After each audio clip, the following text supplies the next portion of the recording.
Where to install your Sub Mini? Well, it's not so complicated. So let's say that I want to pair it with those speakers. Well, I just put it next to it. It's made to sit on the floor.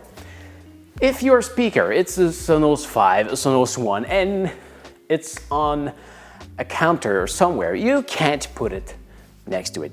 Ideally, you put that on the floor. So if you can't put it next to it, well, just put it somewhere else. The most important thing is that it's line of sight.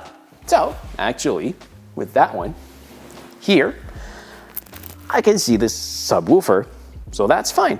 I could put it behind me, I could put it pretty much anywhere where I can see it. You just don't want to hide it because, well, the sound is just hair. So if you put it inside something, well, it's a bit less good. If I put it over here, well, there's the wall, there's the speaker, there's the sofa.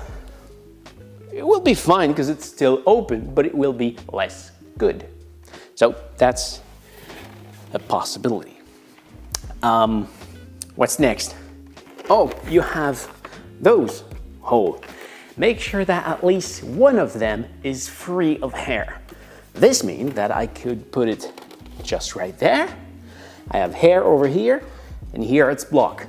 That's fine, but it would be better like that.